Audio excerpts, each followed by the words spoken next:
আসসালামু আলাইকুম ওরহমতুল্লাহি ওয়াবারাকাতুহ। 1 মিনিট মাদ্রাসা ইউটিউব চ্যানেলে সম্মানিত দিনী ভাই বোনেরা, আমি আশা করি রব্বুল আলমিন আল্লাহ তাআলার অশেষ রহমতে আপনারা ভালো আছেন এবং সুস্থ আছেন। আলহামদুলিল্লাহ। আগামীকাল হচ্ছে বৃহস্পতিবার, অত্যন্ত ফজিলতপূর্ণ একটি দিন। এই দিনে বিশেষ একটি দোয়া 11 বার পাঠ করলে আল্লাহর আরশ পর্যন্ত কেঁপে ওঠে। ফেরেশতারা আপনাদের জন্য দোয়া করতে থাকবেন। যতক্ষণ পর্যন্ত না সেই দোয়া আপনার দোয়া কবুল হয়, ততক্ষণ তা আসমানে উঁচুতে রাখা হবে। মনের মধ্যে শতভাগ বিশ্বাস নিয়ে আমলটি করবেন, আপনার দোয়া ইনশাল্লাহ কবুল হয়ে যাবে। তাই অনুরোধ করছি ভিডিওটি মনোযোগ দিয়ে সম্পূর্ণ দেখার। আমরা প্রথমেই জানব বৃহস্পতিবারের গুরুত্ব নিয়ে। রাসূলুল্লাহ সাল্লাল্লাহু আলাইহি ওয়াসাল্লাম বলেছেন, সোমবার ও বৃহস্পতিবারে বান্দাদের আমল আল্লাহ তাআলার কাছে পেশ করা হয়, আর আমি চাই আমার আমল যেন রোজা রাখা অবস্থায় পেশ করা হয়। তিরমিজি, নাসাই শরীফের একটি হাদিস। অর্থাৎ আমরা এ থেকে শিখলাম বা জানলাম বৃহস্পতিবারে আমল আল্লাহ তাআলার কাছে পেশ করা হয়ে থাকে। আর এই দিনে বিশ্বনবী সাল্লাল্লাহু আলাইহি ওয়াসাল্লাম রোজা রাখতেন, বেশি বেশি করে ইবাদত করতেন, বেশি বেশি করে দোয়া করতেন। তাই আমরা চেষ্টা করব যদি সম্ভব হয় রোজা রেখে আমলটি করা। এছাড়াও বৃহস্পতিবারে বেশি বেশি দোয়া করার কারণ হচ্ছে বৃহস্পতিবারে আল্লাহ তাআলার কাছে বান্দার আমলগুলো তুলে ধরা হয়। ফেরেশতারা বান্দার আমল রেকর্ড করে আল্লাহ তাআলার কাছে পৌঁছে দেয়। আর এ দিন বা বৃহস্পতিবার দিন দোয়া করার মাধ্যমে বান্দা দ্বিগুণ উপকার পায়, অর্থাৎ এবাদতের সওয়াবও পায় আর আমল পেশ করার সময় আল্লাহর কাছে দোয়া পৌঁছে যায়। তাই তো রাসূলুল্লাহ সাল্লাল্লাহু আলাইহি ওয়াসাল্লাম বলেছেন, তোমাদের রব লজ্জাশীল ও দানশীল। বান্দা যখন হাত তুলে দোয়া করে তখন তিনি তা খালি হাত ফেরত দিতে লজ্জাবোধ করেন। তিরমিজি শরীফের একটি হাদিস। তাই আমরা যখনই দোয়া করব তখন হাত তুলে দোয়া করার চেষ্টা করব। আর দোয়া কবুলের যে সময়গুলো রয়েছে, বিশেষ সময় রয়েছে, সেই সময় দোয়া করব। যেমন প্রত্যেক ফরজ নামাজের পর দোয়া করব, সিজদার মধ্যে, নফল নামাজের সিজদার মধ্যে দোয়া করব, তাহাজ্জুদের সময়ে দোয়া করব, আজান ও একামতের মধ্যবর্তী সময়ে দোয়া করব এবং জুমার দিনে বিশেষ করে আসরের পর থেকে শুরু করে মাগরিব পর্যন্ত দোয়া করব। আর বৃহস্পতিবার এই সময়গুলোতেও যদি আপনি দোয়া করতে পারেন তাহলে আপনার দোয়া আশা করা যায় ইনশাল্লাহ কবুল হয়ে যাবে। এবং দোয়া কবুলের কিছু শর্ত রয়েছে দিনী ভাই বোনেরা। আপনার খাবার হালাল হতে হবে এবং আপনার উপার্জনও হালাল হতে হবে। দোয়া শুরু করার আগে আল্লাহর প্রশংসা ও রাসূল সাল্লাল্লাহু আলাইহি ওয়াসাল্লামের উপর দরুদ শরীফ পাঠ করতে হবে। মনের মধ্যে শতভাগ দৃঢ় বিশ্বাস রাখতে হবে যে আল্লাহ অবশ্যই আমার দোয়া শুনছেন, আমার দোয়া কবুল করবেন। তাড়াহুড়া করা যাবে না। রাসূলুল্লাহ সাল্লাল্লাহু আলাইহি ওয়াসাল্লামও বলেছেন, তোমাদের একজনের দোয়া কবুল হয়, অর্থাৎ প্রত্যেকেরই দোয়া কবুল হয় যতক্ষণ না সে তাড়াহুড়া করে। অর্থাৎ এটা বলে যে আমি দোয়া করেছি কিন্তু আমার দোয়া তো কবুল হয়নি। বুখারী মুসলিম শরীফের একটি হাদিস। তাই এ সমস্ত কথা বলবেন না। রব্বুল আলামিন দোয়ার প্রতিদান আপনাকে কোনো না কোনো সময় দেবেন। কিছু আমল করে যেমন লস নেই, ঠিক সেরকম দোয়া করে কখনোই আপনার লস হবে না। সঙ্গে সঙ্গে এর ফল পাবেন, যা চাচ্ছিলেন তাই দিয়ে দেবে। অথবা রব্বুল আলামিন আপনাকে বিপদ থেকে রক্ষা করবে। অথবা কঠিন কিয়ামতের দিন মুসিবতের সময় আপনি নিজেই বুঝতে পারবেন না, যে আপনি কল্পনাও করবেন না যে আপনার দোয়াগুলো সেখানে পাহাড় পরিমাণ জমা হয়ে থাকবে।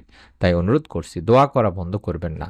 বৃহস্পতিবারে পড়ার মতো এমন কিছু দোয়া আছে, তার মধ্যে একটি দোয়া হলো দুনিয়া আখিরাতের কল্যাণের দোয়া। এই দোয়াটি আমি সবসময় আপনাদেরকে করতে বলি, সব সময় করার চেষ্টা করবেন। এটি এমন একটা পাওয়ারফুল দোয়া, এই দোয়ার মাধ্যমে দুনিয়াতে এবং আখিরাতে কল্যাণ কামনা করা হয় থাকে। আর সেই দোয়াটি হচ্ছে, রব্বানা আতিনা ফিদ দুনিয়া হাসানাতাও ওয়া ফিল আখিরাতি হাসানাতাও ওয়া কিনা আযাবান নার। আশা করছি দেখে দেখে হলেও 11 বার পাঠ করবেন। রব্বানা আতিনা ফিদ দুনিয়া হাসানাতাও ওয়া ফিল আখিরাতি হাসানাতাও ওয়া কিনা আযাবান নার। এভাবে কম করে হলেও 11 বার পাঠ করবেন। এই দোয়ার অর্থই হচ্ছে, হে আমাদের প্রভু, হে আল্লাহ, আমাদের দুনিয়াতেও কল্যাণ দান করো এবং আখেরাতেও কল্যাণ দান করো এবং আমাদের জাহান্নামের শাস্তি থেকে রক্ষা করো।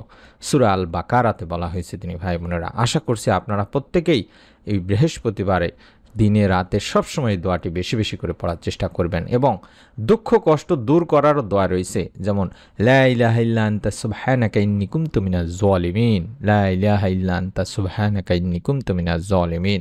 এটা ইউনূস আলাইহিস সালামের দোয়া। আপনারা এই দোয়ার আমলটিও বেশি বেশি করে করার চেষ্টা করবেন। এই দোয়ার অর্থ হচ্ছে, আপনি ছাড়া কোনো উপাস্য নেই, আপনি পবিত্র, আমি নিশ্চয়ই জালিমদের অন্তর্ভুক্ত। সূরা আম্বিয়াতে বলা হয়েছে। দিনী ভাই বোনেরা, এই দোয়াগুলো অত্যন্ত পাওয়ারফুল দোয়া, কবুল কবুল হওয়া দোয়া যেগুলোকে বলা হয়, এই দোয়াগুলোর মাধ্যমে রব্বুল আলামিন আল্লাহ তাআলা বান্দার দোয়া কবুল করেন, বান্দার ডাকে সাড়া দিয়ে থাকেন। বালা মুসিবতে যারা আছেন তারা এই দোয়াটি পড়তে পারেন, হাসবুনাল্লাহু ওয়া নি'মাল ওয়াকিল। অত্যন্ত সহজ যে দোয়া সেগুলো শিখিয়ে দিচ্ছি, অন্তত 11 বার করে পড়ার চেষ্টা করবেন দরুদ ইস্তেগফার পড়ে। হাসবুনাল্লাহু ওয়া নি'মাল ওয়াকিল, আমাদের জন্য আল্লাহই যথেষ্ট, তিনি সর্বোত্তম কর্ম পরিচালক। এটাও সূরা আলী ইমরানে রয়েছে। এই দোয়াগুলো অত্যন্ত পাওয়ারফুল দোয়া, তাই এই দোয়ার আমলগুলো আমরা বেশি বেশি করে করব। বৃহস্পতিবারের আমল হিসাবে আপনারা রাখতে পারেন, যেটা বললাম, নফল রোজা রাখতে পারেন, কোরআন তেলাওয়াত বেশি বেশি করে করবেন, নফল নামাজ বেশি বেশি করে পড়বেন, এবং দুইটি আমল কখনোই ছেড়ে দেবেন না। একটি হলো বেশি বেশি করে ইস্তেগফার করা এবং বেশি বেশি করে দরুদ শরীফ পাঠ করা। যে কোনো দরুদ, যে কোনো ইস্তেগফার পড়বেন, এবং দুঃখ এবং সুখের সময় আল্লাহ তাআলার কাছে দোয়া করতে ভুলবেন না, অর্থাৎ সুখে দুঃখে বিপদে আপদে সব সময় দোয়া করতে ভুলবেন না।